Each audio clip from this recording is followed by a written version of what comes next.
He's just an old man playing soldier. Nobody's going to miss the version of this family he thinks he still owns. That sentence came crackling out of my truck speaker at 4:47 on a Tuesday, warped and tinny through a $15 microphone I'd bolted over my own back porch light 3 months earlier, and I sat there in the hardware store parking lot with the engine running and the hazards ticking, and I did not move, did not breathe, did not do anything except listen to my daughter-in-law talk about me the way you'd talk about a rifle that's already jammed twice and isn't worth carrying anymore. My name is Frank Delaney. I'm 62 years old. I spent 11 years as a ranger before my knees gave out on me, and for the last 19 I've run a small security installation business out of my own garage, the kind that wires up doorbell cams and driveway sensors for half the county. 14 minutes before that sentence hit my speaker, my 9-year-old grandson, Mason, had texted me 2 words from inside my own house. Grandpa, don't. And then, 30 seconds later, a second message, all lowercase, shaking even through the letters somehow. Don't come home, please, don't come home yet. I want you to sit with that for a second, because I did. Was my grandson in danger right now? Inside a house I'd built with my own hands? Or was this a kid's imagination running loose on a slow Tuesday? Was the voice I'd just heard through my own security feed really my son's wife? Or had I misheard something warped by bad audio compression and a parking lot full of forklift noise? And underneath both of those, a third question, the one that actually scared me, because I already half knew the answer before I let myself ask it. If Vanessa was talking about me not hearing someone come up the drive, who exactly was she expecting to come up that drive, and why did she need me not to hear it? I hadn't planned on stopping at the hardware store. I'd planned on being home 20 minutes ago with a gallon of paint and nothing on my mind heavier than what Mason wanted for dinner. David and Vanessa and Mason had been staying with me since March, ever since the pipes in their place froze and split and turned their kitchen into a swamp, and in 5 months I'd gotten used to having a full house again after 14 years of empty rooms. I'd gotten used to Mason's sneakers by the door. I'd gotten used to Vanessa's coffee cup always left in the exact same spot on the counter, like a little territorial flag. I hadn't gotten used to anything being wrong, because as far as I could tell, nothing had been. I put the truck in reverse before I'd even finished processing what I'd heard, then stopped myself, because reversing wasn't a plan, it was just panic wearing the shape of a plan. I pulled my phone out instead, thumb shaking harder than I wanted to admit, and opened the app I'd built half my client list around. 4 camera feeds, live, gridded on my screen, front porch, back porch driveway, side yard by the propane tank. I'd installed all for myself, tested all for myself, and in 5 years none of them had ever shown me anything worse than a raccoon knocking over a trash can. The driveway feed was empty, the front porch empty, Mason's bike tipped over in the grass where he'd left it that morning. The back porch camera, the one that had picked up Vanessa's voice a minute earlier, because the kitchen window behind it was cracked open for the breeze, showed nothing but the picnic table and a dish towel someone had left hanging over the rail. It was the side yard camera, the one covering the gap between my house and the propane tank, angled to catch anybody who might try to come up along the tree line instead of the driveway, that stopped my heart cold in my chest. 2 men, not neighbors, not delivery drivers, not anybody I recognized from 19 years of living on that road. Moving low along the fence, the deliberate, unhurried way you move when you've cased a place before, and you know exactly where the cameras aren't. One of them was carrying a red plastic container. I know what a 5-gallon gas can look like from 40 feet on a grainy security feed, because I've watched 100 hours of footage in my career, insurance claims, break-ins, the works, and there is no other object on earth shaped quite like that one, swinging low and heavy in a man's hand. I did 3 things in the next 90 seconds, and I want to tell you I did them calmly, like the trained professional I used to be. But the truth is my hands were shaking so bad, I fumbled my own phone twice. First I called 911, and the dispatcher's voice came on flat and practiced, asking me to confirm my address, asking me to stay on the line, telling me units were rolling, but that out where I live, county roads, no stoplights, the nearest cruiser was 11 miles out. 11 miles. At the speed a county deputy drives with lights on, maybe 14 minutes. I did the math on my grandson's life in the front seat of my truck, and 14 minutes felt like a geological age. Second, before I'd even hung up with dispatch, I was already scrolling to a number I hadn't called in 3 years. A number I'd kept anyway because some habits from the regiment never leave you. The same way you never really stop clearing a room with your eyes every time you walk into one. Ray Torres picked up on the second ring. Ray and I had run 4 deployments together, and afterward he'd settled 8 minutes from my place, close enough that we used to joke about it. Close enough that when his wife passed 2 years back, I was the one who sat with him at 2 in the morning when the house got too quiet. Ray, I need eyes on my property right now, I told him, and I heard my own voice come out in that flat-clipped cadence I hadn't used in years. The cadence that used to mean something was about to go very wrong very fast. 2 males, side yard, one carrying an accelerant container. My grandson's inside. David and Vanessa, too. I need you rolling, and I need you not going in alone. Just get close, stay covered, tell me what you see. Ray didn't ask a single follow-up question. That's the thing about the men you served with. They don't need the whole picture before they move. On my way, he said, and I heard his truck door slam through the phone, heard his engine turn over. Talk to Danny too, he added. He's 4 minutes closer than me. And before I could even process that, before I could even feel grateful, Ray was already gone, already 3-way calling a man I hadn't spoken to in 5 years, another name from another lifetime. Because that's what an old unit actually is.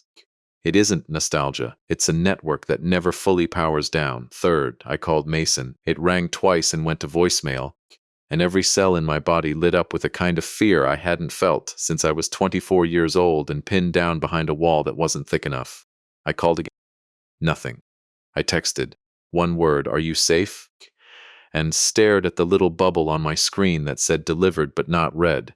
And I have never in my life felt 62 years old the way I felt in that parking lot, watching a text sit there unread while a grid of 4 small squares on my phone kept showing me a driveway with nobody in it and a side yard with 2 men in it and no way, none, to know which square my grandson was actually standing behind. I called Vanessa next, mostly because I needed to hear a human voice from inside that house. Needed anything other than silence and a delivered but unread text message. She picked up on the 4th ring, and her voice, when it came, was so normal, so completely and perfectly normal, asking me if I'd remembered to grab the paint, that for one disorienting half-second I actually wondered if I'd imagined the whole thing, if the audio glitch had scrambled some innocent sentence into something monstrous, if I was about to become the paranoid old man who sent an armed veteran racing toward his own house over a misheard joke. Then I heard it behind her, faint. A man's voice, not David's, saying something too low for the phone to catch clearly, except for one fragment. Side gates open. We're good. And Vanessa's normal voice didn't so much as stutter over it. Didn't pause. Didn't do anything a person's voice does when they're startled by an intruder in their own kitchen. And that absence, that smooth, unbroken calm, sitting directly on top of a stranger's voice in her house, told me more in half a second than an hour of surveillance footage could have. "Where's Mason?" I said, and I heard my own voice crack right down the middle of the word. "He's upstairs, watching something on his tablet." "Why? Is everything okay?" "Frank, you sound, he's not answering his phone." "Vanessa, I need you to walk upstairs right now and put your hand on his door." "Frank, you're scaring me. What is do it right now?" I don't remember deciding to raise my voice. I remember hearing myself do it, the same command voice I hadn't used since I was training privates half my current age, and I remember the silence that followed it. 3 full seconds of nothing but a kitchen faucet running somewhere in the background of the call before Vanessa said, in a voice that had gone very quiet and very careful, "Why does it matter where I am, Frank?" and hung up on me. She hung up on me. A woman who had just been asked, twice, with real fear in my voice, to check on her own child's safety, hung up the phone instead of walking upstairs. I sat in that parking lot with a dead line in my ear, and I understood, in the space of about 4 seconds, that I had just watched a person choose something over her son's safety, and I did not yet know what that something was. But I already knew it was going to break my family into pieces that would never fit back together the same way twice. I was already moving by then, truck fishtailing slightly out of the gravel lot, phone wedged against my shoulder, Ray's voice coming through tight and controlled, telling me he was 90 seconds out, telling me Danny was already parked 2 houses down watching the road, telling me nobody was going in blind. We do this the way we always did it. Slow is smooth and smooth is fast, and old as I am, out of practice as I am, some part of my chest actually settled hearing him say it, because it meant I wasn't the only person in the world who took my grandson's safety as seriously as I did. The county road out to my place runs 11 miles of nothing but fence line and irrigation ditches, and I have driven it maybe 4,000 times in 19 years, and I have never once driven it the way I drove it that evening, doing 75 on a road rated for 40, gravel, kicking up behind my tires like gunfire, my grandson's unread text still sitting open on the dash mount where I'd propped my phone. Are you safe? Delivered, not read. Delivered, not read. Every time I glanced down at a stop sign I didn't actually stop for, Ray called back at the 4-minute mark. I'm at the tree line, he said, voice low now, the way it used to get right before contact. I've got visual on your side yard. One male matches your description. Containers on the ground now. Looks like he's staging it near the propane line. Frank, that's not a random burglary setup. That's a professional job. Somebody wants this whole place gone fast and total. Where's the second one? Can't see him yet. Danny's coming up from the roadside. We'll have both angles in under a minute. And your grandson? I need eyes inside that house, and I can't get them from out here. I told him about the phone call. I told him about the man's voice in the background, side gates open, we're good. I told him about Vanessa hanging up instead of checking on her own son. And there was a silence on Ray's end that lasted just long enough for me to hear him process it the same way I had. The way any parent or grandparent processes the sentence your daughter-in-law might be involved in burning down her own family's house, which is to say slowly, and then all at once, like a floor giving way beneath you. Frank, Ray said finally, voice gone flat and careful in a way I recognized from a dozen briefings a lifetime ago, I need you to hear me on this. If she's involved, and I'm not saying she is, but if she is, then whoever's inside that house with your grandson right now isn't necessarily safe just because nothing's burning yet. You copy? I copied. I copied it so hard my hands went white on the wheel. Because the thought hadn't fully landed until Ray said it out loud. The thought that this wasn't only about a house, that a house is just wood and drywall, and 20 years of memories you can rebuild with insurance money, but a 9-year-old boy locked in an upstairs room with a tablet, and a woman who wouldn't check on him when her own father-in-law begged her to, that was not a thing you could rebuild. I came around the last bend doing 60 with the whole property spread out in front of me, and I want to tell you the scene matched what I'd braced myself for, matched the fire, the smoke, the chaos, but it didn't. It was quiet. Too quiet. My house sat there in the early evening light looking exactly like it always looked, porch light on, Mason's bike still tipped in the grass. And the only wrong thing in the entire frame was Ray's truck angled hard across the end of my driveway, and Ray himself crouched behind the open door of it with something in his hand. I didn't let myself look at too closely, and a man, the one from the camera, the one with the gas can, standing frozen in my side yard, with both hands slowly rising into the air. I don't remember parking. I remember running, actual full-out running, for the first time in probably a decade. My knees screaming the whole way, straight past Ray, straight past the man with his hands up. Because none of that mattered yet. None of it mattered until I had my hand on my own front door and Mason's name coming out of my throat in a sound I'd never made before in my life. And I remember the door opening before I even reached it, and Mason standing there in the frame, tablet still in one hand, tear tracks dried on both cheeks, alive, whole, terrified, and I went down on my knees on my own porch and pulled that boy into my arms so hard I probably hurt him. And neither of us said a single word for almost a full minute, because there wasn't a word in the English language built to carry what either of us was feeling right then. It was Mason who finally broke the silence, his voice muffled into my shoulder, small and shaking and older, somehow than 9 years old had any right to sound. Grandpa, he said. I heard her on the phone. She said the fire has to look like it started from the propane line, so nobody asks questions about you being here too. And I didn't know if that meant me, Grandpa. I didn't know if she meant just the house, or if she meant... And he stopped there, and he didn't have to finish it, because I understood exactly what he'd been too afraid to say out loud.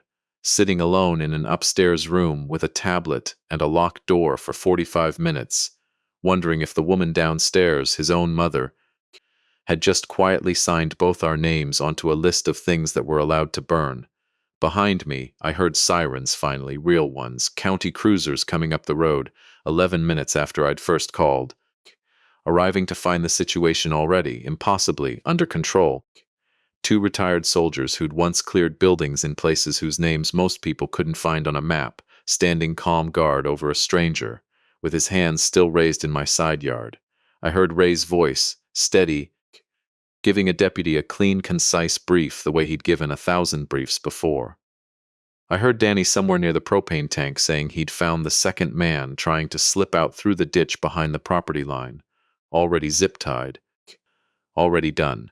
And I heard underneath all of it, quieter than any of it, my own front door standing wide open behind me, and somewhere past it, deep inside the house I'd built with my own 2 hands, silence where my son's wife should have been.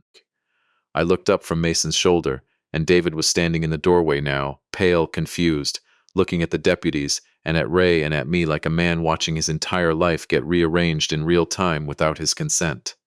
Dad, what's happening? Where's Vanessa? And I opened my mouth to answer him, and that's when I realized all at once cold water down my spine that I hadn't seen her, not on the porch, not in the yard, not anywhere in the chaos of flashing lights and lowered weapons and my grandson shaking against my chest. Vanessa was gone.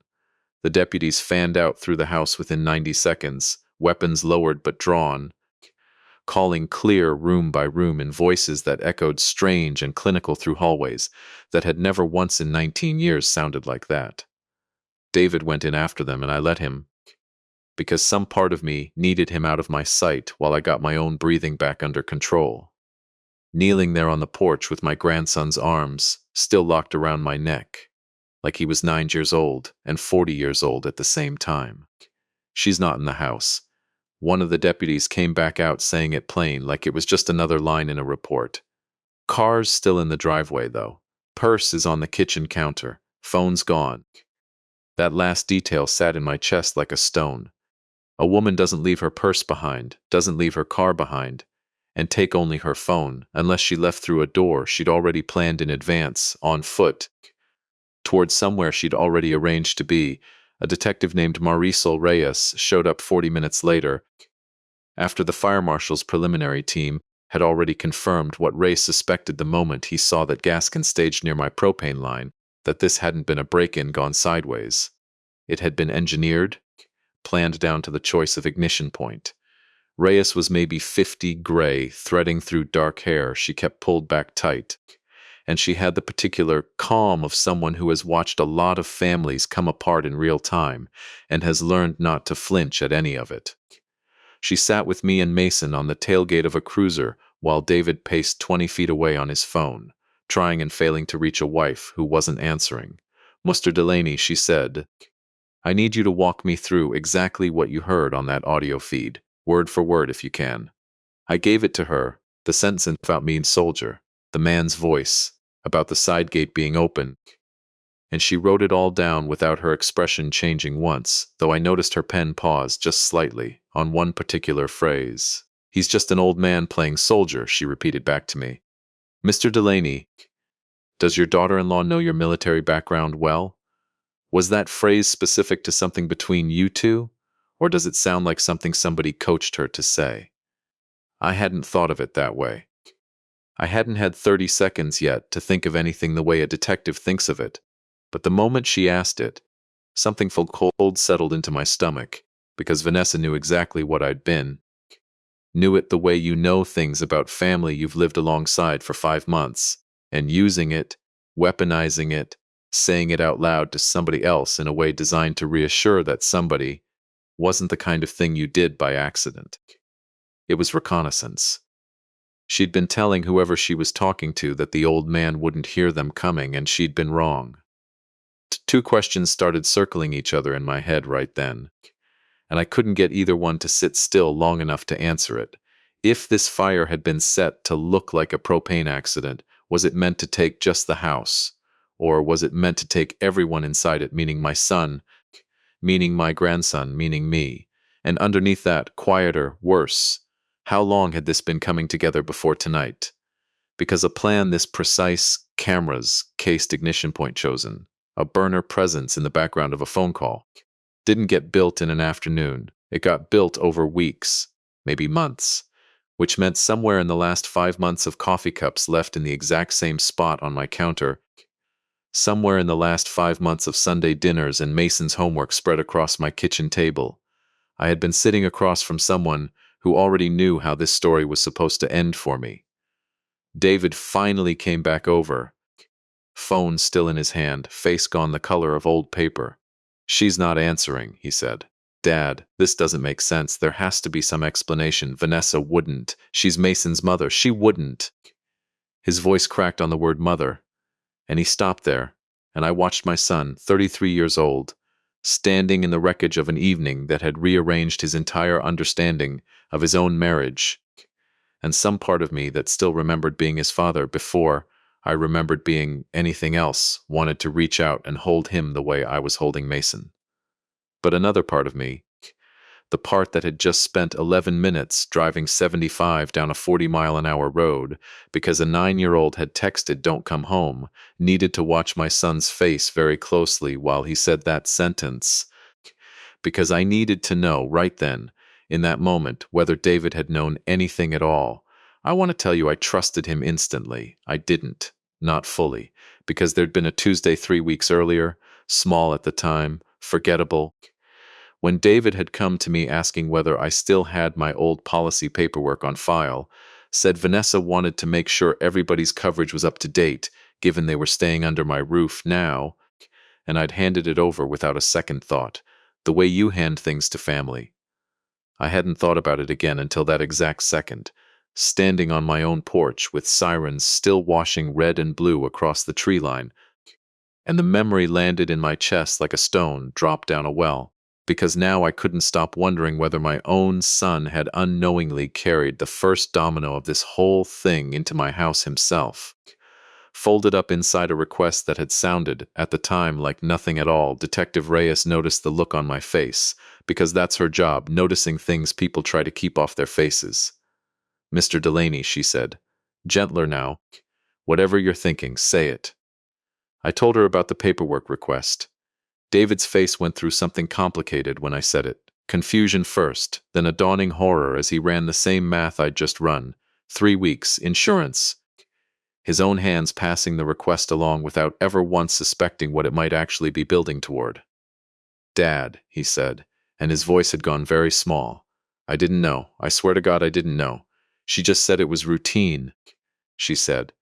And he stopped himself again, because I think some part of him had just realized out loud, in front of a detective and his own father, that he'd spent 5 months not asking a single question about why his wife suddenly cared so much about paperwork she'd never once cared about in 9 years of marriage. Reyes turned her attention to Mason then, crouching down to his eye level with the same careful, unhurried patience she'd use, I'd learn later, with 100 kids in 100 rooms just as bad as this one. "Mason, can you tell me what you heard your mom say on the phone? Before you texted your grandpa?" Mason's grip on my hand tightened, but his voice, when it came, was steadier than I expected, steadier than mine would have been at 9 years old, or probably at 62. "She was in the laundry room with the door mostly shut," he said. "She thought that I was still downstairs. She said something has to look like an accident. And then she said the part about the old man not hearing them come up the drive. And then she said something about Derek being nervous, and I didn't know who Derek was. And then she laughed, and it wasn't a real laugh." Rice's pen stopped again. "What made it not a real laugh, Mason?" He thought about it the way he always thinks about things, turning it slowly, checking it from every side, before he'd commit to an answer out loud. "Like when something's actually funny," he said, "your face gets happy and then the laugh comes out after. Hers came out first, and her face didn't catch up to it. It never caught up.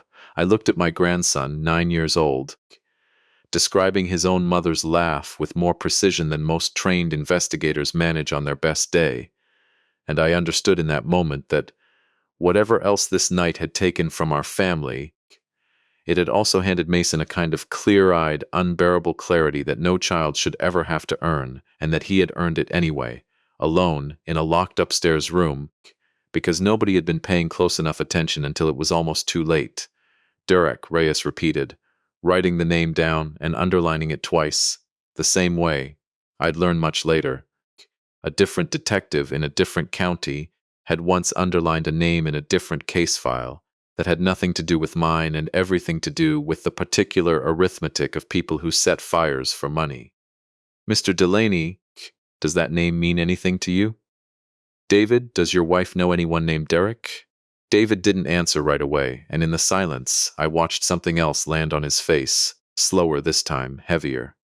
There's an insurance agent, he said finally. Vanessa's handled all our coverage stuff for years. She deals with an agent named Derek Voss. Has for a while. I've never actually met the guy. She always just handles it over the phone.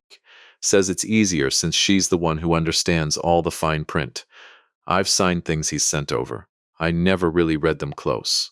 Dad, I never really read them close. And the way he said it, the horror creeping into his own voice at his own honesty, told me this wasn't going to be the last time that particular sentence got said out loud in the weeks ahead, and it wasn't going to get any easier to hear.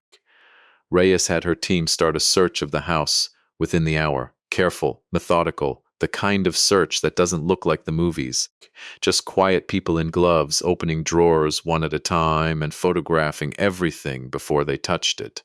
I sat on my own porch step, with Mason wrapped in a blanket somebody had produced from somewhere, and Ray sat with us too, not saying much, just being there the way he'd been there at 2 a.m. 2 years earlier, when his own house had gone quiet in a different, gentler kind of way.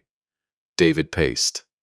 Danny stood watch by the road, still in his own clothes, still armed because none of us, not one of us, was ready to fully believe the danger had actually passed just because the sirens had stopped. It was Mason who found it. Not the deputies, not Reyes's team, not any of the trained professionals combing through my house with gloved hands and evidence bags. Mason, who knew every loose floorboard and every hollow space in a house he'd spent 5 months living in, who'd spent 100 rainy afternoons hiding action figures and half-eaten snacks in spots. His parents never checked, walked straight up to Detective Reyes an hour into the search and said, very quietly, I know where she hides things. He led us to the laundry room, the same laundry room where he'd overheard the phone call, and knelt down in front of the dryer and worked his small fingers into a gap along the baseboard, where a section of trim had been cut loose and refitted just slightly crooked, the kind of imperfection you'd never notice unless you already knew to look for it. Mom thinks I don't know about this spot, he said. She hid my birthday present here last year. I found it by accident. And behind that trim, wrapped in a plastic grocery bag, was a small spiral notebook. The cheap kind you'd buy at any drugstore, its cover soft and worn at the corners from being handled again and again. Rice photographed it in place before she ever touched it, then lifted it out with gloved hands and opened it carefully on the laundry room counter. And I stood in the doorway with my grandson pressed against my side and read, over the detective's shoulder, in handwriting I recognized instantly as Vanessa's, careful and looping, the same handwriting that signed birthday cards and grocery lists, a series of dates going back 4 months, and dollar figures, and a phrase circled twice in blue ink that I will hear in my head for the rest of my life. Policy finalized. D says clean by August. F won't suspect. He trusts family too much. F. He trusts family too much.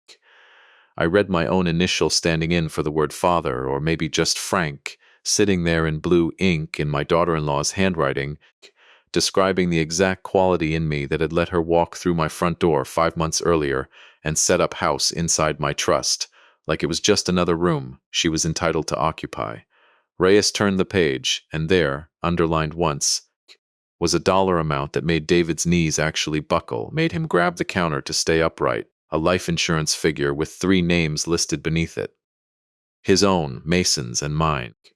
Reyes closed the notebook gently and looked up at the three of us standing there in that small laundry room. An old veteran, a stunned husband, and a 9-year-old boy who'd just watched a detective confirm, in black ink on cheap drugstore paper, that his mother had priced out exactly what all three of their lives were worth to her, down to the dollar. "I'm sorry," she said, and it was the first time all night her professional calm had cracked even slightly. "This is going to take a while to work through, but I want you all to understand something right now, tonight. That text your grandson sent, 'Don't come home,' that's the reason we're standing here instead of standing somewhere much worse. Whatever else happens from here, that boy saved 3 lives tonight, and he did it before any of us, before the police, before your friend Ray, before anyone. He did it first." Mason didn't say anything to that. He just leaned harder into my side, and I felt something in my own chest crack open in a way it hadn't cracked since I was 24 years old, crouched behind a wall that wasn't thick enough. A feeling I hadn't let myself feel in decades, because feeling things that big had never once, in my whole career, made a single situation safer. But I let myself feel it now, kneeling on my own laundry room floor with my arm around my grandson, because the situation, for tonight at least, was finally actually safe, and safety was a thing I hadn't let myself trust in almost 40 years. And here it was anyway, small and shaking and holding onto my hand like it never planned on letting go. Rice left 2 deputies posted at the property that night, one at the end of the driveway, one walking the tree line every 20 minutes, and I didn't sleep. Not really. Sitting up in the recliner in my own living room with Mason curled against my side under 2 blankets because he refused, flatly and without negotiation, to sleep anywhere. I couldn't see him. David sat across from us in the dark for most of the night, not saying much, staring at his phone like it might suddenly explain something. And somewhere around 3 in the morning he finally spoke, voice raw from hours of silence. "Dad," he said, "I keep going back over everything. The late nights at her sister's, the new gym membership she never actually used gym clothes for, the way she started taking calls out on the back porch, even in the cold. I told myself all of it was nothing. I told myself I was the kind of husband who trusted his wife instead of snooping through her phone, and I was so proud of that. Dad, I was actually proud of not being suspicious. Like that made me a good man instead of what?" I asked, because I could hear where the sentence wanted to go, and I wasn't going to let him walk there alone. "Instead of blind," he said. "I was blind, and I called it trust because trust sounded better." I didn't have an easy answer for that, because the truth was uglier and closer to home than either of us wanted to say out loud at 3 in the morning. I'd trusted her too. I'd handed over insurance paperwork because family asks for things, and family gets them, no questions. That's what the word had always meant to me, right up until 4 hours earlier, when a detective had shown me my own initial circled in blue ink as shorthand for the exact weakness that made this whole thing possible. Trusting family too much wasn't a flaw Vanessa had invented out of nothing. It was a real thing about me, the truest thing maybe, the thing that had let me build a life out of an extra bedroom and a driveway, and 5 months of coffee cups in the same spot on the counter, without once asking the question underneath all of it, which was why now, why here, why us? Detective Reyes called at 9 the next morning with an update that landed like another physical blow. Vanessa's phone had pinged off a cell tower 40 minutes east of us, around 11 that night, then gone dark. A car registered to a name we didn't recognize, one Sandra Whitlock, had been reported stolen from a motel parking lot in that same area 2 hours earlier, which told Reyes, and quickly told me, that this Whitlock name wasn't a stranger. It was another layer of the same plan, an identity built for exactly this contingency, a car and a name ready to go the moment things went sideways. She had an exit strategy, Reyes said, flat and matter-of-fact in a way that had probably taken her years of practice to sound that steady saying it. That's not something you improvise in a panic. That's something you build in advance, alongside everything else. The name Derek Voss came back fast once Reyes's team started pulling records. He wasn't just an insurance agent handling routine paperwork. He held a license in 3 states and a professional history that, once you dug past the polished exterior, included 2 prior claims flagged for fraud investigation that had somehow never gone anywhere, one in a county 2 hours south of us, closed without charges after a key witness recanted, and one from 6 years earlier that had simply stalled out when the file mysteriously lost priority in an overloaded department. Reyes didn't say the word pattern out loud on the phone with me, but I heard it anyway. Sitting underneath every sentence she did say, David insisted on driving out to Voss's office that same afternoon, and I went with him, because I wasn't about to let my son walk into anything else alone. Not after the last 24 hours had taught me exactly how much could be sitting behind a face that looked ordinary. The office was in a strip mall between a dry cleaner and a phone repair shop. Unremarkable, forgettable, the kind of place you'd drive past 1,000 times without registering it existed. The door was locked. A handwritten sign, taped inside the glass, read closed for personal matters. Please call for urgent needs.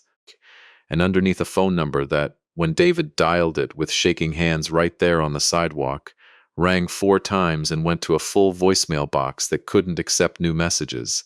He's gone too, David said, staring at that locked door like it owed him an explanation it was never going to give. Dad, they planned an exit for both of them. This wasn't some crime of passion. This was a business plan. Reyes pulled up behind us in an unmarked sedan 10 minutes later, having tracked the same dead end from her end and beaten us there in her mind, if not on the road. We already had a warrant moving on his office before you two got here, she said, but I appreciate you confirming what we suspected. Whatever's inside, we'll get it, but I need you both to go home now. Let me do my job. You showing up here isn't going to bring either of them in any faster. And honestly, gentlemen, it isn't safe. If Voss panics and this Sandra Whitlock car surfaces near here, I don't want either of you standing on this sidewalk when it happens. We went home. It was the hardest drive of my life. Harder even than the 11 miles I'd done at 75 the night before, because that drive had at least come with something to do at the end of it, a grandson to reach, a threat to face. This drive came with nothing but silence, and the slow-motion realization, mile after mile, that the woman David had married 9 years earlier, the woman who'd stood in my own kitchen 100 Sunday mornings, making pancakes for Mason with flour dusted up to her elbows, had spent months, maybe longer, quietly pricing out exactly what our deaths were worth to her, and had come within one overheard phone call of collecting.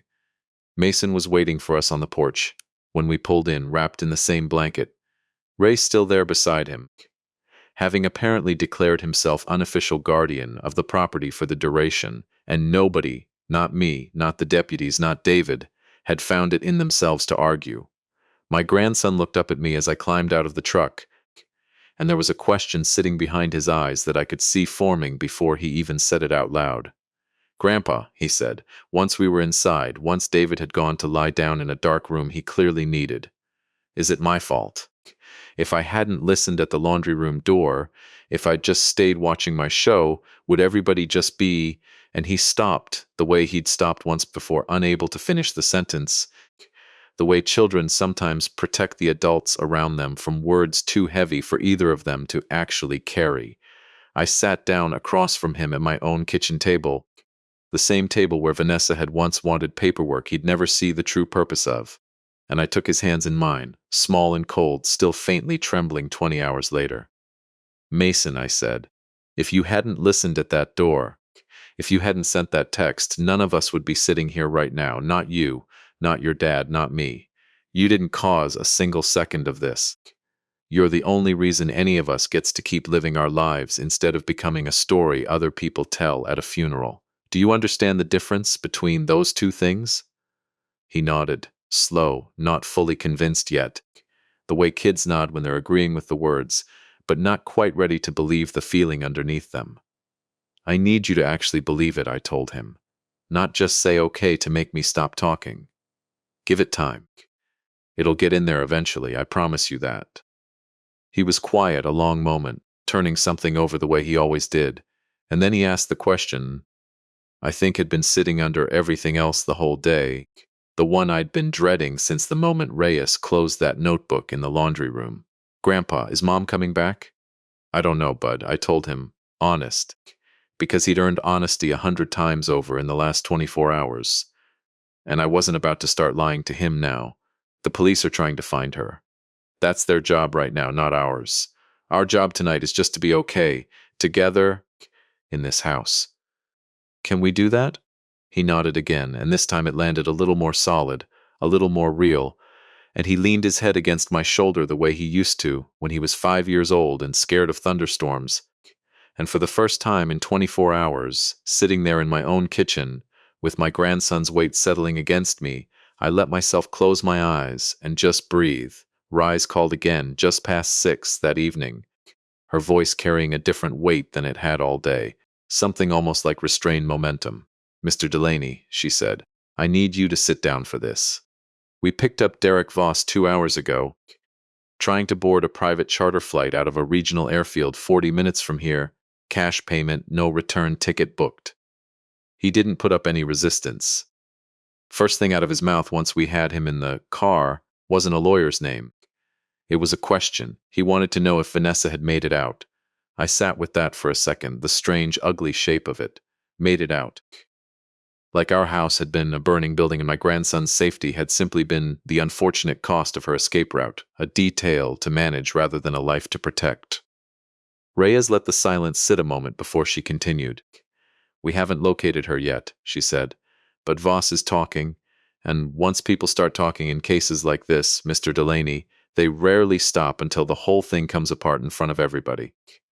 I think you should prepare yourself for a version of the truth here that's going to be a lot uglier and a lot more deliberate than any of us wants it to be. This wasn't a woman who panicked and made one bad decision. This was months of very careful planning, and the man we just arrested is only one piece of it." I looked across the kitchen at David, hollow-eyed, and down at Mason, half asleep now against my arm, and I thought about the notebook. The dollar figures, the phrase circled twice in blue ink. F won't suspect. He trusts family too much. And I understood, sitting there in my own kitchen with the porch light burning steady outside the window, where a stranger's gas can had sat 24 hours earlier, that the hardest part of this story wasn't behind us yet.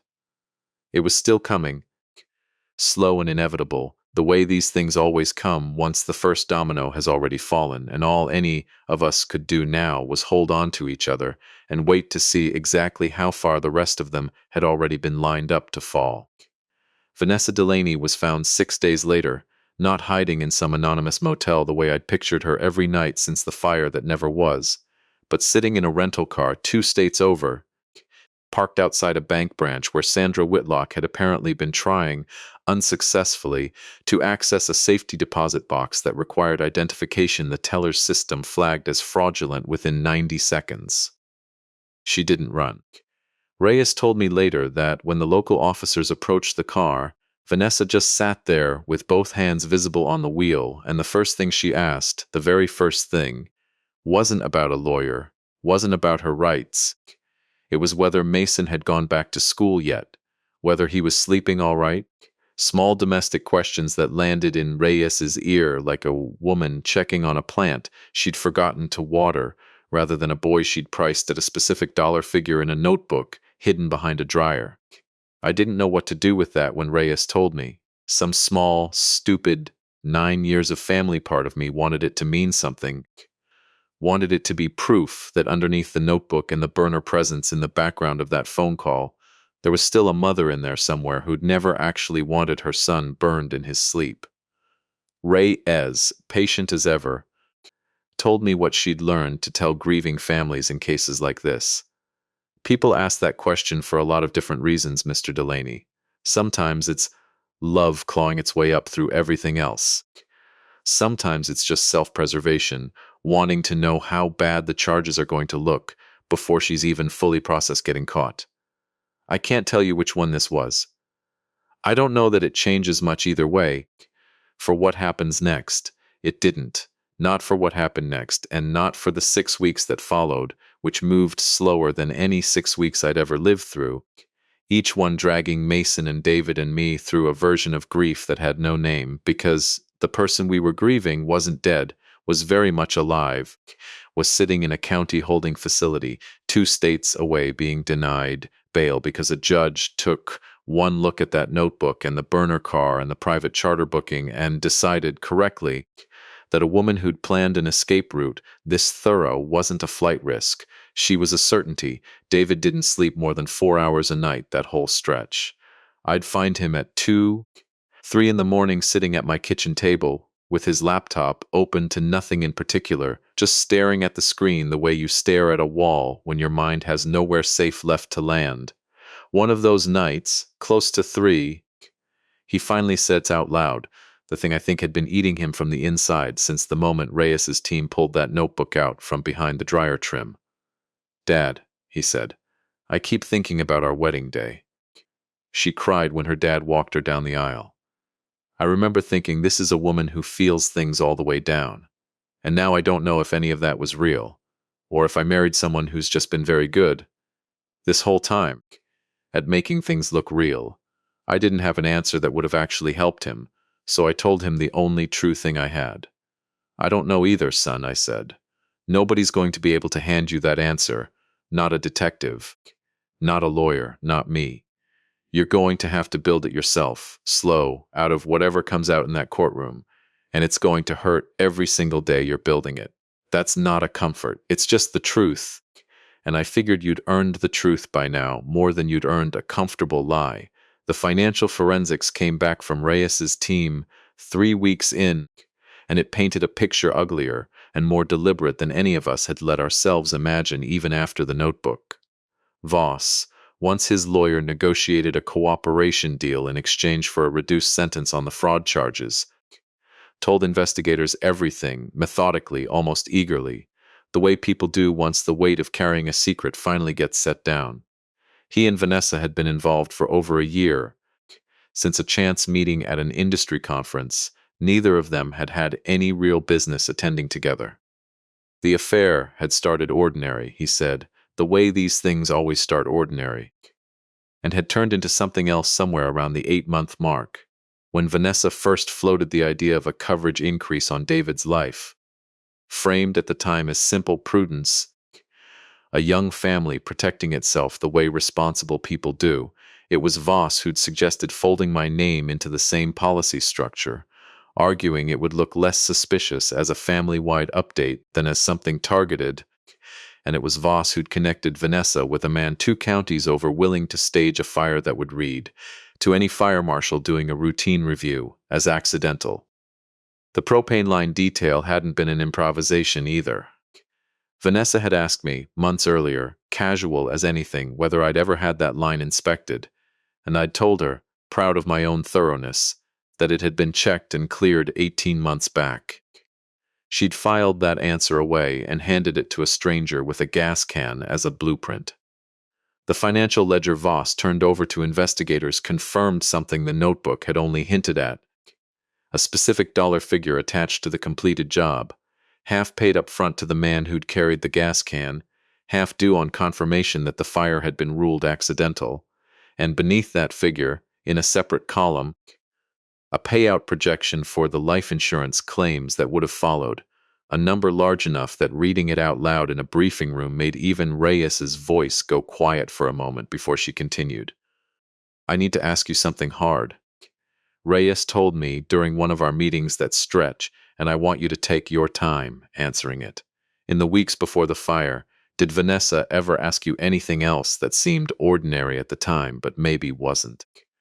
I sat with that question a long while, running back through 5 months of Sunday dinners and coffee cups left in the same spot on the counter, and something surfaced I hadn't thought about once since it happened, small, forgettable, exactly the kind of thing that hides in plain sight because it wears the costume of an ordinary conversation.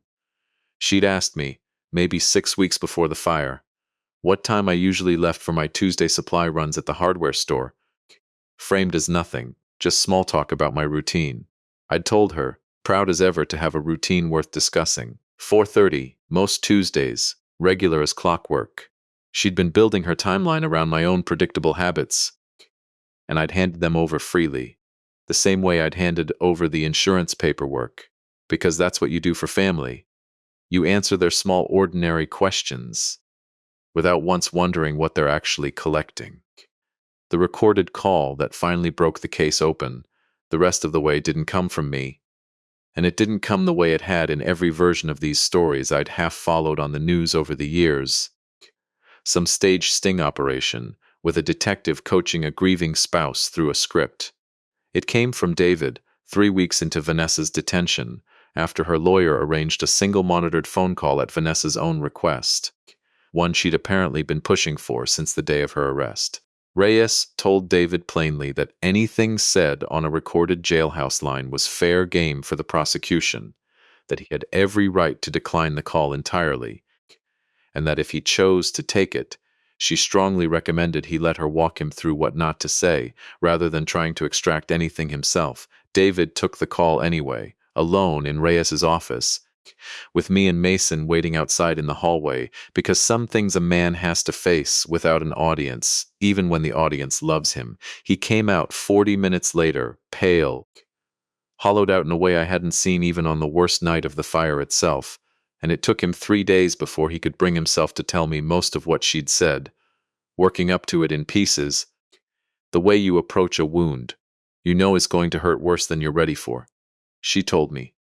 She never wanted Mason hurt, he said finally, sitting across from me at the kitchen table on the third night. She said the plan was supposed to happen when he was at school, that the timing got moved up because Voss panicked about the fraud investigation catching up to their coverage increase, that it was never supposed to be like this. And then Dad, she said the part I can't get out of my head. She said, your father trusts family too much, and I used to think that was sweet about him, and now I just think it's the reason none of you ever saw it coming. She said it like it was a compliment to herself, like being good at exploiting that was a skill she was proud of. I sat with that a long moment before I answered him, because there was a version of me, an old version, a younger version, who might have needed to hear that sentence and feel something break clean in half. But I'd already felt that break, standing in a laundry room reading my own initial circled in blue ink, and what was left now wasn't devastation. It was something colder and steadier, the same flat calm I used to feel clearing a room a lifetime ago, the calm that comes after you've already survived the worst of a thing, and what's left is just the work of finishing it properly. She's right about one thing, I told David. I do trust family too much. I'm not going to apologize for that. Not to her, not to anybody. That's not a weakness I'm ashamed of. It's the reason your son is alive to eat breakfast at this table tomorrow morning, because his own instinct to protect people he loves came from somewhere, David, and it didn't come from a stranger. The trial began 4 months later, and it ran the better part of 6 weeks. I sat in that gallery every single day I was able to, sometimes with David, sometimes with Ray beside me for the days David couldn't stomach it, and Mason came for exactly 1 day. The day Reyes had arranged for him to give recorded testimony to a child forensic specialist in a separate room designed for that exact purpose.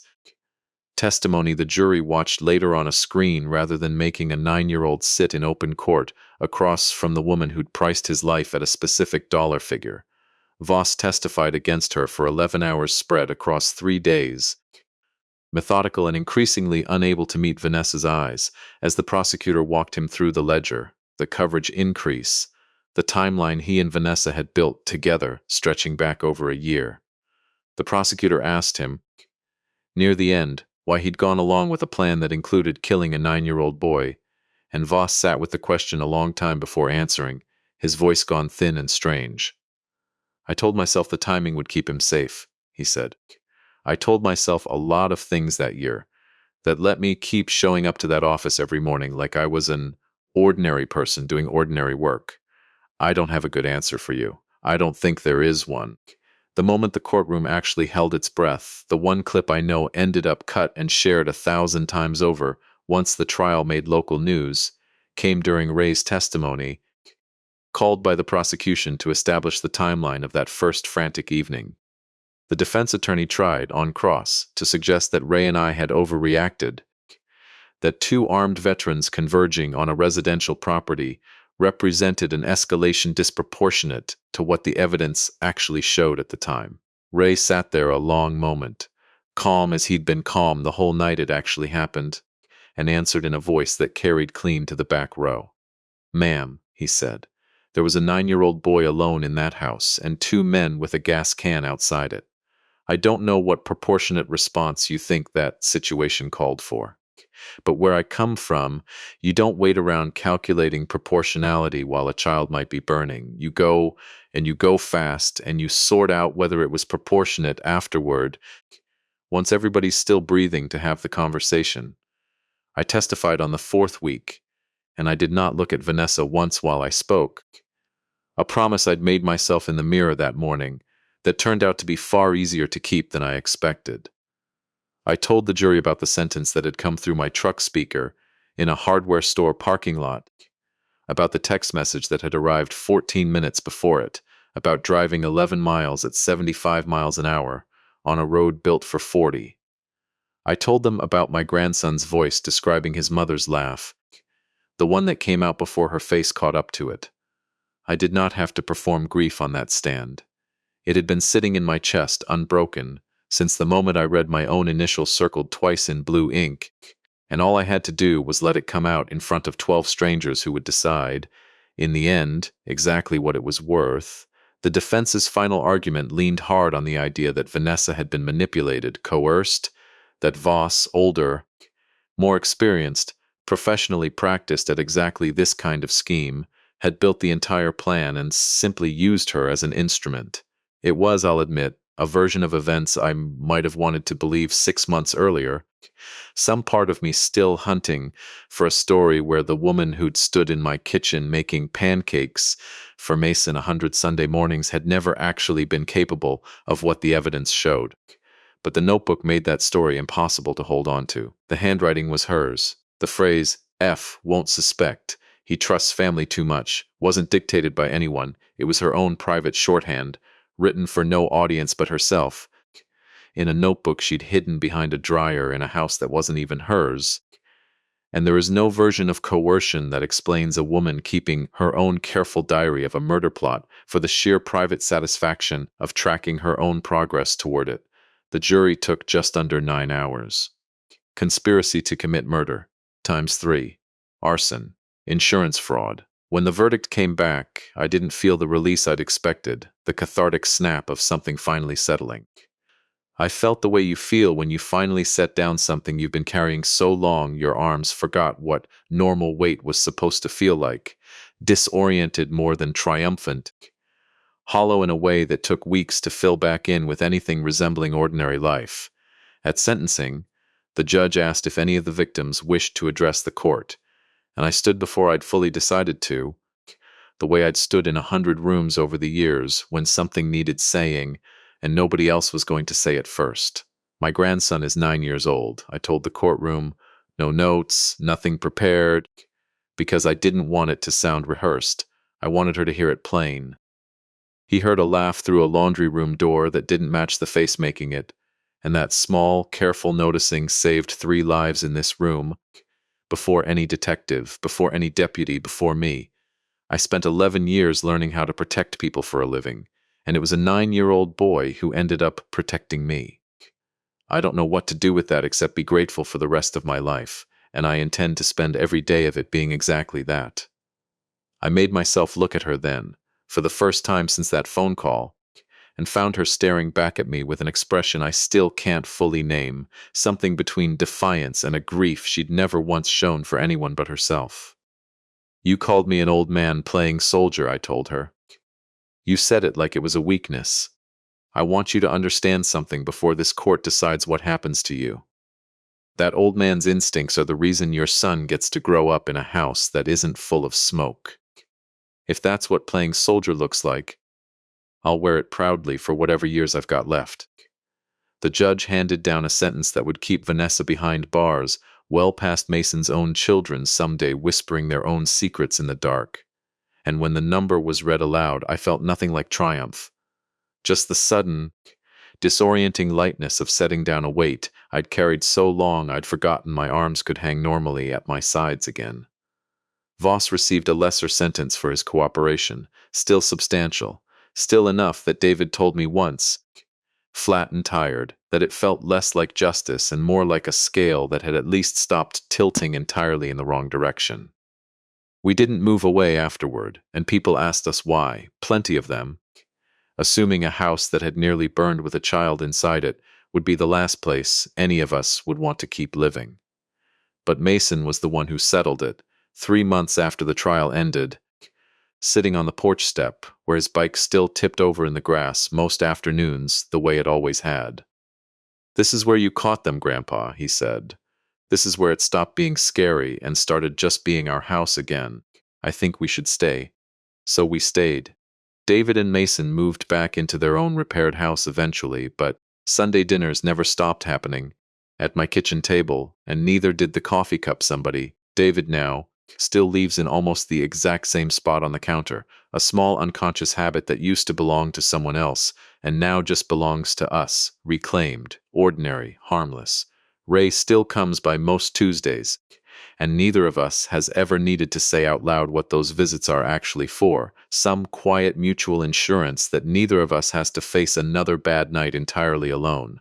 A few weeks ago, Mason's asked me something over dinner that caught me off guard the way his questions sometimes still do. "Grandpa, do you think I'm weird for noticing things other people miss?" "No," I told him, without having to think about it even for a second. "I think that noticing is the reason we're both sitting at this table right now, instead of not sitting anywhere at all. I hope you never once let anybody talk you out of trusting it for the rest of your life. Sometimes, late at night, after the house has gone quiet, I sit alone in the same recliner I sat in that first sleepless night, and I think about how close I came to shrugging off a text message as nothing, how close I came to walking straight through my own front door instead of pulling over in a hardware store parking lot to check a camera I'd installed myself and never once expected to actually need. I think about the sound of a laugh that didn't match a face, described by a 9-year-old boy braver than most grown men I served alongside. And then I think about the 11 miles of county road I drove that evening, faster than I've ever driven anything in my life, and how at the end of it my house was still standing and my grandson was still breathing, and somewhere behind me an old friend was already climbing out of his truck to make sure it stayed that way. She's not here anymore, not in this house, not in this life, not in one single ordinary Tuesday either of us has left to live. I don't spend much time thinking about forgiveness, and I've stopped apologizing to myself for that. Some things don't call for grace. They call for a locked door, a closed case file, and a front porch where a bike still tips over in the grass every single afternoon, because the boy who owns it is still here to leave it there.